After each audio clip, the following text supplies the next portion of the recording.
जय हिंद दोस्तों आज के इस वीडियो में मैं बात करने जा रहा हूं सीबीएसई वर्सेस आईसीएसई के बारे में। दोस्तों अगर आप एक गार्जियन हैं, अगर आप एक स्टूडेंट हैं, तो आपके मन में यह सवाल हमेशा से उठता रहता होगा कि सीबीएसई बेहतर है या आईसीएसई बेहतर है। तो आज के इस वीडियो को देखने के बाद आपके मन में ये जो द्वंद्व है, आपके मन में जो ये कंट्राडिक्शन है सीबीएसई वर्सेस आईसीएसई के बीच का, वो पूरी तरह से हटने वाला है। तो दोस्तों अगर आप इस चैनल पर नए हैं तो चैनल को जरूर सब्सक्राइब कर लीजिए और वीडियो को लाइक कीजिए, क्योंकि इस विषय में रिसर्च करने में हमने बहुत लंबा समय लगाया है। तो हमारे हौसला को बढ़ाने के लिए आप वीडियो को जरूर लाइक करें। दोस्तों बिना समय बर्बाद किए हम शुरू करते हैं आज के इस वीडियो को। दोस्तों सबसे पहले मैं इस वीडियो में आपको सीबीएसई और आईसीएसई के बीच के कुछ अंतर को बताऊंगा, और जो अंतर मैं आपको बताऊंगा उसके बाद आप समझ पाएंगे कि कौन बेहतर है, सीबीएसई बेहतर है या आईसीएसई बेहतर है, और अंत में हम उस पर भी बात करेंगे। तो दोस्तों सबसे पहला चीज जिस पर हम बात करेंगे वो होगा medium of instruction. Medium of instruction का मतलब यह होता है कि किस विषय में बच्चों को शिक्षा दी जाती है, यानी साइंस जो पढ़ाया जाता है। तो दोस्तों साइंस में तो ठीक है, एप्लीकेशन के बारे में पढ़ाया जाएगा, फिजिक्स के बारे में पढ़ाया जाएगा, केमिस्ट्री होगा, बायोलॉजी होगा, और भी चीजें होंगी, लेकिन वो जो पढ़ाया जाएगा वो किस लैंग्वेज में पढ़ाया जाएगा उसी को बोलते हैं मीडियम ऑफ इंस्ट्रक्शन। अगर हम बात सीबीएसई की करते हैं तो सीबीएसई में मीडियम ऑफ इंस्ट्रक्शन हिंदी और इंग्लिश दोनों होता है, लेकिन वहीं जब हम बात आईसीएसई की करते हैं तो आईसीएसई में क्या होता है, मीडियम ऑफ इंस्ट्रक्शन जो होता है वो सिर्फ और सिर्फ इंग्लिश होता है। तो ये दोनों के बीच में अंतर है, सीबीएसई और आईसीएसई के बीच में मीडियम ऑफ इंस्ट्रक्शन सीबीएसई के बीच में हिंदी और इंग्लिश दोनों होगा, और आईसीएसई में सिर्फ और सिर्फ आपको इंग्लिश में ही एजुकेशन दी जाएगी। तो ये आपके प्रेफरेंस पर है, आप जिस भी बोर्ड को चुन सकते हैं लैंग्वेज के आधार पर। अगर आप सिर्फ और सिर्फ इंग्लिश में पढ़ना चाहते हैं तो आईसीएसई में जाइए, और अगर आप इंग्लिश हिंदी मिला के पढ़ना चाहते हैं तो आप सीबीएसई में जा सकते हैं। सिर्फ हिंदी में पढ़ना चाहते हैं तो आप सीबीएसई में जा सकते हैं, और अगर सिर्फ इंग्लिश में पढ़ना चाहते हैं तब भी आप सीबीएसई में जा सकते हैं, क्योंकि वहां पर दोनों संभावनाएं खुली हुई हैं। दोस्तों अब मैं अगले विषय पर बात करने जा रहा हूं। हमारा अगला विषय है सब्जेक्ट स्ट्रेस, यानी कि किस सब्जेक्ट पर ज्यादा स्ट्रेस होता है।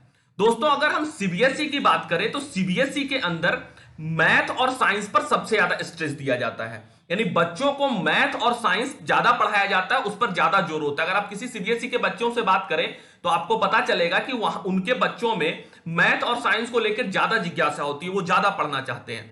और आईसीएसई की जब आप रिजल्ट को देखेंगे तो आप देखेंगे कि वहां पर लगभग हर सब्जेक्ट को बराबर प्रेफरेंस दिया जाता है। SST, Hindi, English, language subject जो है वो सब पर बराबर से फोकस किया जाता है। यानी जो गार्जियन ये चाहते हैं कि उनके बच्चों का लैंग्वेज सही हो, उनके बच्चों का एसएसटी भी ज्यादा बेहतर हो, तो उसके लिए आप जो है आईसीएसई का सिलेक्शन कर सकते हैं, क्योंकि सीबीएसई मैथ और साइंस पर ज्यादा स्ट्रेस रखता है, ना कि अदर सब्जेक्ट पर। अदर सब्जेक्ट है इंक्लूडेड सिलेबस के अंदर, लेकिन उस पर ज्यादा जोर जो है वो नहीं दिया जाता है।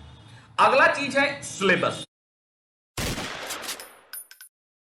अब बहुत लोगों के मन में यह सवाल उठता है कि सिलेबस किसका भास्ट है, सीबीएसई का सिलेबस भास्ट है या आईसीएसई का सिलेबस भास्ट है। इस पे सबसे ज्यादा बहस होता है।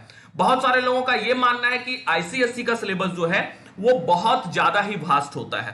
दोस्तों जहां तक हमारी एनालिसिस की बात है, जहां तक हमारे रिसर्च का बात है, हमारा जो ये मानना है कि हां आईसीएसई के सिलेबस जो है वो थोड़ा सा ज्यादा विस्तार उसमें दिया गया है, सीबीएसई के सिलेबस में कम विस्तार दिया हुआ है। तो क्या ज्यादा विस्तार आईसीएसई के सिलेबस में है तो इससे फायदा क्या है, और सीबीएसई के सिलेबस में अगर कम विस्तार है तो उसका नुकसान क्या है। दोस्तों इसमें फायदा और नुकसान ढूंढने वाली कोई बात नहीं है।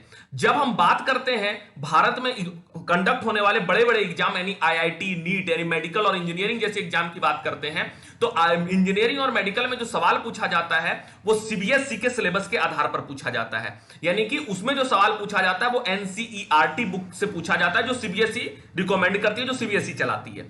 तो इसका मतलब जो बच्चे इंजीनियरिंग और मेडिकल का एग्जाम देंगे उस एग्जाम में सीबीएसई के बच्चों को ज्यादा लाभ मिलेगा, और जो बच्चे इंटरनेशनल एग्जाम देंगे, जो अमेरिका और इंग्लैंड के द्वारा कंडक्ट कराया जाता है, बहुत सारे लैंग्वेज का एग्जाम, इंग्लिश का एग्जाम जो वहां कंडक्ट कराया जाता है, उस एग्जाम में आईसीएसई के बच्चों को फायदा मिलेगा। यानी भारत में जो प्रोफेशनल कोर्स है उसमें सीबीएसई के बच्चों को ज्यादा फायदा मिलेगा, और आईसीएसई के बच्चों को उसमें क्या होगा, कम फायदा मिलेगा।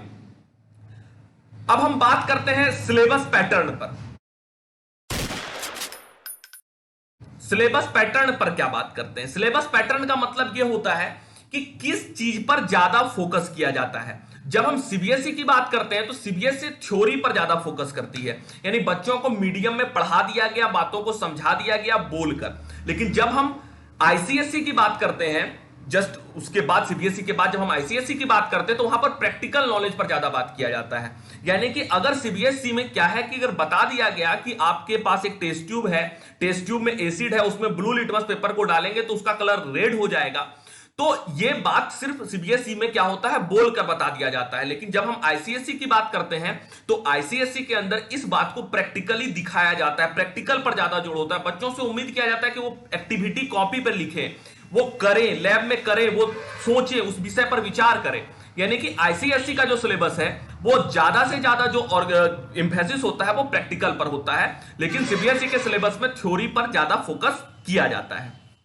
दोस्तों अगले टॉपिक पर हम बात करेंगे साइंस का जो सिलेबस है दोनों का, सीबीएसई और आईसीएसई का, उसमें क्या समानता या क्या असमानता है। दोस्तों साइंस की जहां तक हम बात करते हैं तो सीबीएसई के सिलेबस में न्यूमेरिकल पर ज्यादा जोर दिया गया है।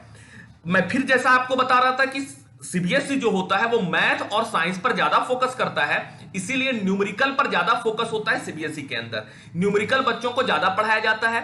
लेकिन वहीं जब हम आईसीएसई की बात करते हैं तो वहां थ्योरी पार्ट ज्यादा होता है, प्रैक्टिकल पार्ट ज्यादा होता है, लेकिन न्यूमेरिकल का कोई ज्यादा योगदान नहीं होता है। जब हम आप आईआईटी के क्वेश्चन को देखेंगे तो वहां न्यूमेरिकल बहुत ज्यादा मायने रखता है। इसीलिए मैं आपको पहले बता रहा था कि इंजीनियरिंग और मेडिकल के एग्जाम में जो है वो सीबीएसई के बच्चों को ज्यादा लाभ मिलता है आईसीएसई के मुकाबले। उसके पीछे का एक कारण जो है वो ये न्यूमेरिकल वाला प्रॉब्लम भी है, जो सीबीएसई में ज्यादा जोर दिया जाता है और आईसीएसई में इस पक्ष पर ज्यादा जोर नहीं दिया जाता है। दोस्तों अगला जो हमारा टॉपिक है जिस पर हम बात करेंगे वो है पर्सनालिटी डेवलपमेंट।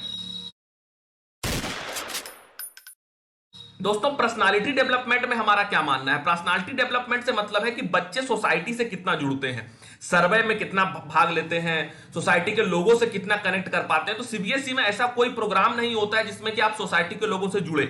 हाँ कुछ कुछ एक्टिविटी के बारे में बात जरूर सीबीएसई में की जाती है, लेकिन बहुत ज्यादा नहीं। लेकिन आईसीएसई के अंदर क्या होता है कि बहुत तरीके का आपको सिलेबस में जो होता है बहुत तरीके का सर्वे कंडक्ट कराना होता है, लोगों से मिलकर डाटा कलेक्ट करना होता है, उनके बारे में इंफॉर्मेशन जमा करना होता है, और ये उनके सिलेबस का हिस्सा है, उनके पैटर्न का हिस्सा है। तो आईसीएसई में जो बच्चे होते हैं वो सोसाइटी से ज्यादा जुड़ पाते हैं सीबीएसई के मुकाबले, और उन्हें सोशल नॉलेज जो होता है वो थोड़ा सा ज्यादा मिल पाता है सीबीएसई के बच्चों के मुकाबले। अगला जो चीज है, बहुत इंपॉर्टेंट बात जो लोगों के द्वारा पूछा जाता है कि क्या रेगुलर और प्राइवेट। देखिए रेगुलर कैंडिडेट वैसे कैंडिडेट को बोला जाता है जो कैंडिडेट रोज स्कूल आते और जाते हैं, और प्राइवेट कैंडिडेट वैसे कैंडिडेट को बोला जाता है जो कि एडमिशन तो करवा लेते हैं स्कूल में लेकिन वो स्कूल नहीं आते जाते हैं, वो किसी और जगह रहकर कोचिंग इंस्टीट्यूट में या किसी और जगह से वो पढ़ते हैं। तो सीबीएसई के अंदर आप रेगुलर कैंडिडेट भी हो सकते हैं, आप प्राइवेट कैंडिडेट भी हो सकते हैं, ये सीबीएसई के अंदर फैसिलिटी है। लेकिन आईसीएसई में अगर आप पढ़ते हैं तो वहां पर आपको रेगुलर स्टूडेंट बनकर ही पढ़ना पड़ेगा, ये भी एक बहुत बड़ा अंतर दोनों के बीच में आता है। तो दोस्तों मैंने आपको बेसिकली सिलेबस के आधार पर, पैटर्न के आधार पर और चीजों के आधार पर हमने आपको बताने का प्रयास किया कि दोनों के बीच में क्या अंतर है और दोनों को हम कैसे समझ सकते हैं। दोस्तों अब सवाल यह पैदा होता है कि दोनों में कौन बेहतर है, सीबीएसई बेहतर है या आईसीएसई बेहतर है। दोस्तों हम अब समझते हैं कि आपने अगर अंतर समझा होगा तो आपको अपने रिक्वायरमेंट के हिसाब से यह समझ में आ गया होगा कि आपके लिए कौन बेहतर है। अगर आप इंजीनियरिंग और मेडिकल को लेकर फोकस है तो आपके लिए सीबीएसई का सिलेबस, सीबीएसई का पैटर्न ज्यादा बेहतर होगा, आपके बच्चों के लिए ज्यादा बेहतर होगा, आपके लिए बेहतर होगा अगर आप एक स्टूडेंट हैं। अगर आप लैंग्वेज, लिटरेचर, प्रोफेसर ऐसा कोई पद चुनना चाहते हैं जहां पर कि आपको लैंग्वेज और सोसाइटी से ज्यादा कनेक्ट हो, आप सोशल स्टडीज के बारे में बहुत ज्यादा पढ़ना चाहते हैं, फॉरेन में जाकर पढ़ना चाहते हैं, फॉरेन डिग्री लेना चाहते हैं, अमेरिका इंग्लैंड में पढ़ना चाहते हैं, ऐसा कोई आपके दिमाग में कंसेप्ट चल रहा हो तो उसके लिए आपके लिए सामने आईसीएसई का विकल्प बेहतर है, क्योंकि वो उसका फोकस्ड लैंग्वेज पर ज्यादा होता है। तो दोस्तों उम्मीद करते हैं आपको ये पूरा वीडियो समझ में आया होगा। अगर आपको कुछ और जोड़ना हो, अगर आपके मन में और कोई सवाल हो तो आप कमेंट बॉक्स में जरूर लिखें, हम आपके सवाल का जवाब देने का प्रयास करेंगे। और अगर आपको लगता है कि हमने कुछ गलत बताया है तो वो भी आप जरूर कमेंट बॉक्स में बताएं। और उम्मीद करते हैं आपको वीडियो पूरा समझ में आया होगा। अगर समझ में आया है, चैनल पर नए हैं तो चैनल को सब्सक्राइब करें, वीडियो को लाइक करें और लोगों तक वीडियो को शेयर करें। बहुत बहुत धन्यवाद।